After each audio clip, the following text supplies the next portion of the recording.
Muito obrigada, presidente Raimundo Lira, caro relator, caros convidados, cumprimentos pela qualidade das exposições feitas, colegas e senadoras e senadores. Eu, caro doutor professor José Maurício Conte, também estou entre aqueles que aprenderam com seu texto didático e bastante claro. Li o Agressões ao Direito Financeiro dão razões para o impeachment, publicado no dia 5. O senhor arrolou nesse texto a questão dos decretos ilegais para abertura de crédito suplementar, num total de 18 bilhões de reais. Depois mencionou a questão da meta do superávit primário, que chegou a 66 bilhões. Na verdade, havia um déficit de 46 bilhões, então a modificação do texto legal para dar cobertura legal a esse superávit primário. Aí vem a rejeição das contas do TCU, com as pedaladas, citando todas as operações sem cobertura financeira pela Caixa Federal, em relação ao Bolsa Família, seguro-desemprego, abono salarial, adiantamento concedido pelo FGTS. Senador, se pudesse ter um pouco mais de silêncio aqui dos colegas, porque eu fiquei prestando atenção quando os outros falavam. Para a despesa do programa Minha Casa Minha Vida. A Caixa chegou a recorrer à Câmara de Conciliação e Arbitragem da Administração Federal para resolver essa controvérsia. O governo, na sua defesa, aqui, na sexta-feira, deu maior ênfase aos 3 bilhões de reais relativos ao adiantamento do Banco do Brasil em relação à equalização da taxa de juros para a questão da safra agrícola.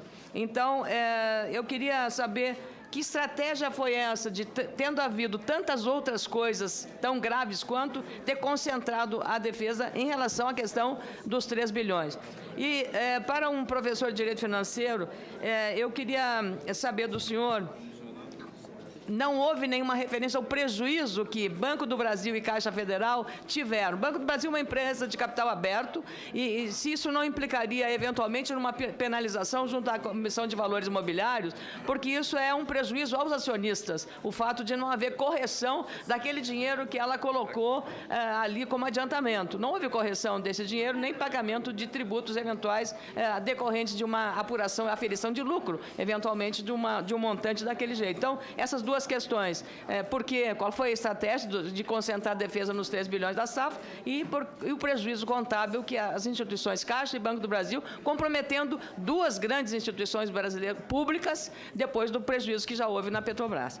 Para o doutor Júlio Marcelo de Oliveira, li um texto do professor e economista José Roberto Afonso, um dos autores, aliás, da Lei de Responsabilidade Fiscal, levantando uma questão que não foi abordada ainda, e com muita, digamos, profundidade, sobre o papel que algumas instituições têm para fazer eu diria, fiscalização e auditoria nos sistemas. É o caso do CIAF, né, o Sistema Integrado de Administração Financeira do Governo Federal, o próprio Banco Central, que nada fez para evitar, exigindo, e também as próprias auditorias de controle externo, conselhos fiscais, a própria CVM, que não teve. Então, para o senhor, essa questão, já que o TCU tem essa missão de ser um órgão fiscalizador.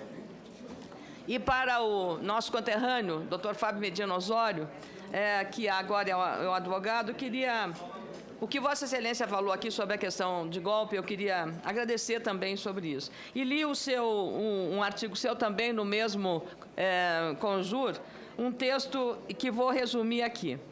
Para o exame preliminar do recebimento da denúncia pelo Senado, em que vigora o princípio, na dúvida, pró-sociedade, deixo de falar o latinório, não há que se falar em inexpressividade da conduta da denunciada, diante da gravidade dos atos e de seus resultados, pois não é apenas a corrupção consubstanciada no enriquecimento ilícito de agentes públicos que causa danos à sociedade. Afirmar, portanto, que um agente político não enriqueceu à custa do erário ou que seria honesto, não é suficiente para qualificá-lo de probo. Essa é muito a narrativa em relação à questão do golpe, dito golpe pelos defensores da presidente, dizendo que ela é uma mulher honesta, que ela é uma figura honesta, que ela não roubou, que não tem corrupção. Então, é um pouco dessa narrativa que é feita aqui. torna-se necessário mostrar suas aptidões morais, éticas e de eficiência mínima para o exercício das funções públicas. Escreveu Vossa Excelência, crimes invisíveis que atingem interesses difusos e que, no entanto, podem carregar o conceito de corrupção ideológica. Nesses crimes invisíveis estaria 10 milhões e meio de desempregados, inflação de quase 8%, e essa situação grave de toda a economia brasileira em relação a um decréscimo no PIB e de uma avaliação negativa lá fora. Essas são as minhas questões, senhor presidente, aos caros expositores.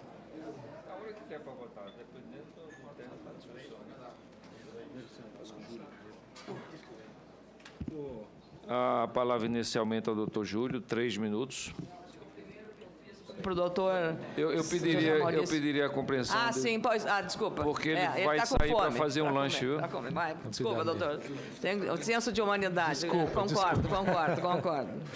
Senadora, muito obrigado pelas perguntas. Realmente, a senhora toca numa questão fundamental do funcionamento tempestivo das instituições que têm o dever de exercer alguma função de controle. CVM, Tribunal de Contas, Banco Central, todas essas instituições, em alguma medida, falharam na demora para identificar condutas tão graves e tão vultosas. Efetivamente, este episódio das contas de 2014 e dos fatos auditados pelo TCU em 2014, no processo lá das pedaladas, está provocando uma discussão interna, uma reavaliação de métodos e procedimentos para que estas falhas sejam identificadas no nascedouro. Quem dera tivéssemos identificados isso em 2013. O Brasil não estaria tão mal, a crise não teria se aprofundado tanto, as medidas corretivas teriam sido adotadas antes. Da mesma forma, o Banco do Brasil certamente não emitiu um comunicado relevante ao mercado informando o saldo devedor ilegal e vultoso do Tesouro com o Banco do Brasil. E a CVM tem a obrigação de investigar e cobrar da diretoria do Banco do Brasil esta omissão. E o Banco Central da mesma forma. O Banco Central sequer contabilizava esses passivos na dívida pública, na dívida líquida do setor público, como uma dívida da União. Então, isso também é uma falha grave, porque imagine esses bancos tendo que carregar esses saldos, meses a fio, mais de um ano, e tendo que suportar o ônus de ter que financiar o governo de maneira involuntária, sem ter uma previsão de arrecadação, de gestão, de equilíbrio de recursos para isso. As linhas de financiamento dos bancos são definidas conforme as suas fontes de captação. E os bancos tiveram que fazer algum tipo de malabarismo para poder suportar uma situação como essa. Então, todas essas instituições devem estar agora se reavaliando internamente para dar respostas mais rápidas à sociedade em caso de desvios dessa natureza. E cumprir a sua função, né? E cumprir a sua função, exatamente. Muito obrigado.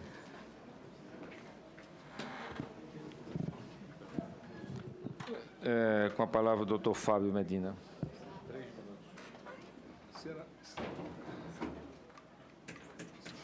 Senadora Ana Amélia, uma honra também responder o seu questionamento, que, aliás, foi muito bem posto.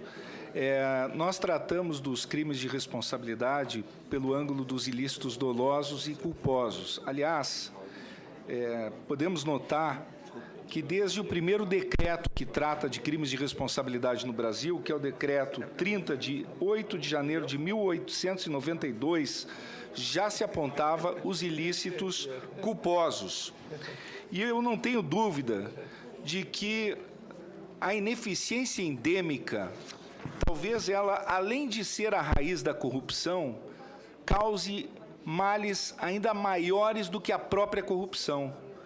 É uma fonte de destruição de um país, a ineficiência sistêmica. Um autor italiano, estudioso do tema, Sabino Cassese, mostrou com muita precisão que a corrupção prolifera nos ambientes de desgoverno, desorganizados, opacos. Eu creio que sim, que aqui nós temos, para esse processo de impeachment, a possibilidade de enquadramento também na conduta da Presidente da República, no artigo 9º, número 7 da Lei 1079 de 1950, quando fala que são crimes de responsabilidade contra a probidade na administração proceder de modo incompatível com a dignidade, a honra e o decoro do cargo. E que aqui cabem ilícitos culposos, ou seja, má gestão pública.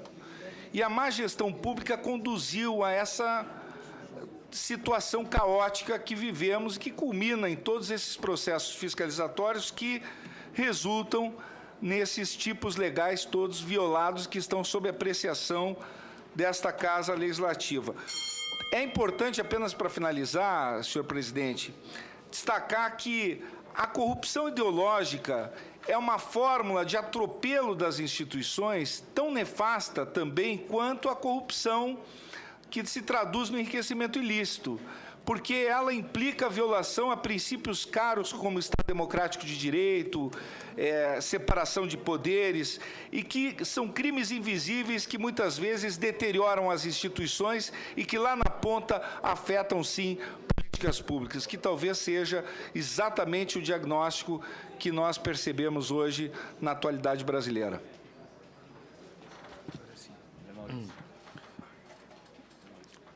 Doutor José Maurício, 3 minutos, por favor.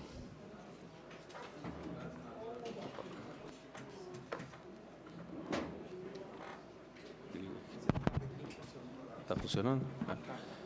Boa tarde, senadora. Eu agradeço as questões. Vou ver se posso fazer os esclarecimentos. Certamente houve uma concentração da defesa nos 3 bilhões, porque são os fatos que se referem ao exercício de 2015. Quando eu escrevi o artigo, eu quis explicar do que se tratavam as pedaladas fiscais e elas ficaram conhecidas em relativo aos atos de 2014. A apuração, o estudo, a comprovação da ocorrência foi feita de maneira muito exaustiva e minuciosa pela atuação do Tribunal de Contas, referentes ao exercício de 2014. Por isso, para a explicação ficar clara, foram utilizados argumentos e dados relacionados ao exercício de 2014.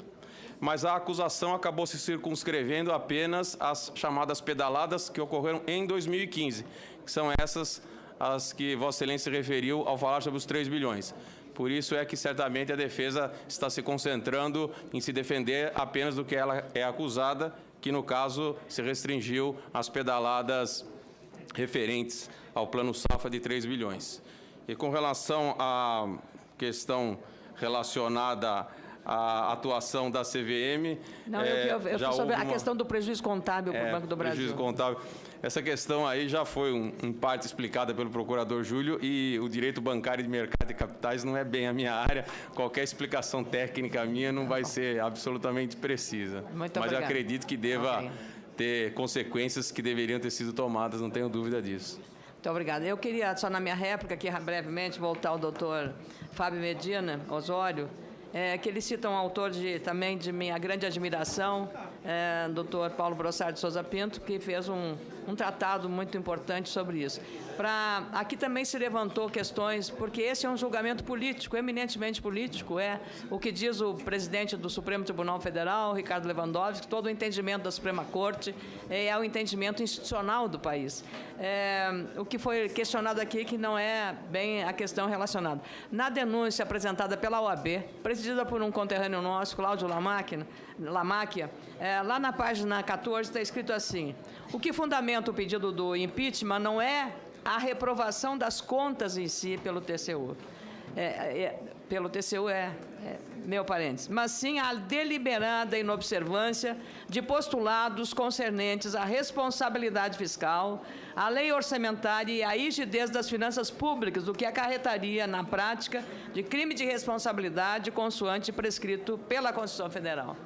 Portanto, o que importa é a análise acerca dos fatos efetivamente ocorridos e se eles podem ser configurados como infrações político-administrativas, crime de responsabilidade, suficientes para dar um embasamento legal ao impedimento, não a manifestação da Corte de Contas ou a sua ratificação pelo Poder Constitucional, constitucional competente. Então, é apenas para reafirmar o que Vossa Excelência tem feito e dizer que, de fato, no meu entendimento, o que estamos fazendo aqui se trata de uma obediência clara, límpida, cristalina dos termos constitucionais e legais. Estamos fazendo um julgamento político e legal, com base na legalidade. Não tem nada de golpe nesse processo. Muito obrigado.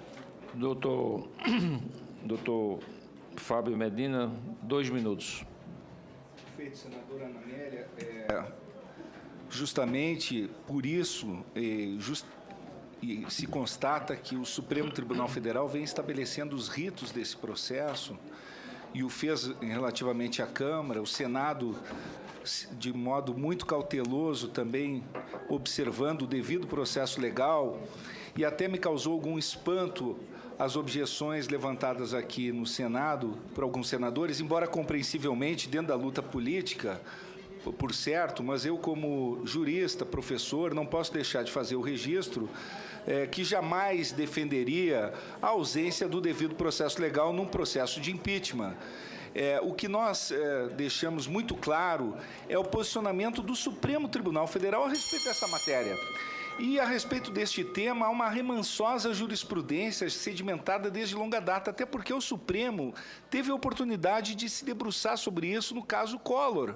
E, portanto, deixou claríssimo o que é o conceito de mérito político, que é inviolável, o que é a competência do Senado, que não pode ser sindicada pelo Poder Judiciário, e o que é o conjunto de formas que devem ser observadas pelo Poder Legislativo. Por isso, essa confusão que muitas vezes se cria, que eu observei em algumas manifestações, por exemplo, quando traz o Código Penal para ser tratado nesta casa, e o Código Penal não é aplicável em absoluto e em momento algum por esta casa quando se trata de uma infração político-administrativa. Eu apenas quis colaborar com Vossas Excelências, que são soberanos, que a casa é soberana, mas mostrando qual é o posicionamento do Supremo sobre essa matéria. Apenas isso.